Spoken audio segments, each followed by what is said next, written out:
Thanks for staying with us. I'm Bill O'Reilly in the Campaign 2016 segment tonight.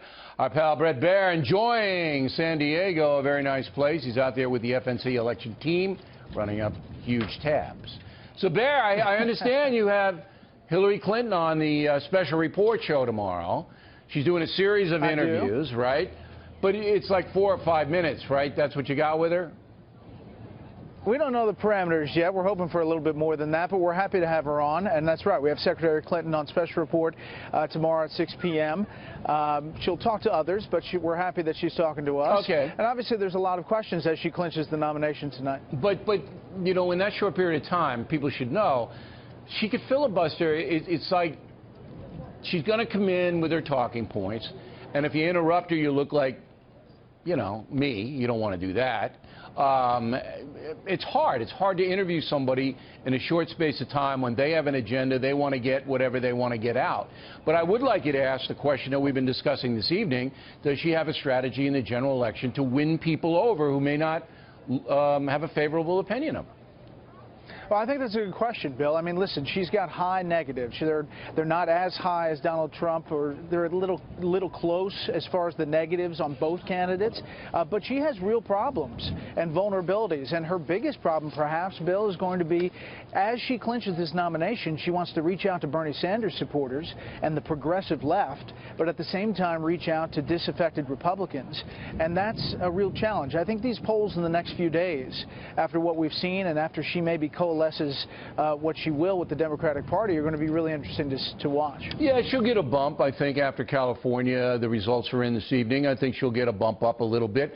But I would ask her also, I say President Obama wants to drop the corporate income tax, you know, about 8 or 9 points to stimulate the economy, which remains a disaster. Do you think the economy is a disaster, Madam Secretary? You know, I don't know what you're going to say. The unemployment numbers on Friday is crazy. And then say, would you support dropping the corporate tax? And then she has to say yes or no, or you know, you can get indignant. Yeah. Let me just get a pad and pen, and I'll write down what you. No, I'm just kidding. Listen. I think that there are really great substantive questions that you can ask in 5 minutes, right. But they almost have to be yes or no's. You know, I had the same problem when I interviewed Obama during the Super Bowl. It's just that, and you know, a lot of people, why you interrupted? And I had to. The guy can do 6 minutes on your sneakers. He can do 6 minutes on your fingernails, anything. And she can too. So anyway, do you believe, are you surprised that the polls are a tie between Trump and Hillary Clinton? I am surprised. Are you? I'm surprised in that, in 2 ways. One, that, listen, she's this establishment figure. I think that what we talked about right there, that the Democratic Party is split. And I do think that she will get a bump after tonight. I think what I'm also pointing to about the polls is after the last few days where Trump's had arguably a pretty bad couple of days, PR-wise, whether that too affects the split.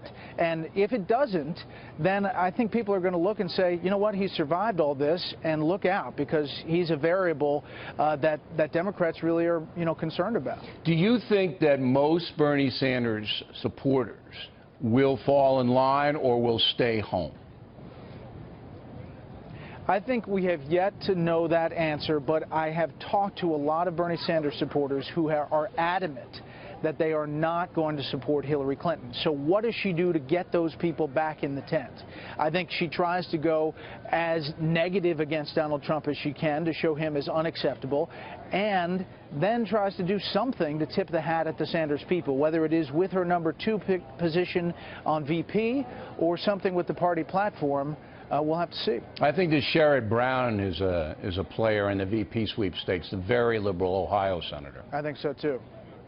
Actually, I think he's probably the closest to ideologically somebody that both could help with the demographics in Ohio, but also the progressive side of the party. Yeah, you don't get too much more left than the senator from Ohio. Okay, so have fun out there. We'll see you at 11, right? 11, you're going to come on with the California numbers and everything?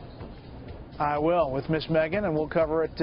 We'll have all the states and a complete wrap-up. We've got a lot of special guests, and should be a good show. All right, Brett, thanks a lot. We'll be watching the Hillary Clinton interview tomorrow.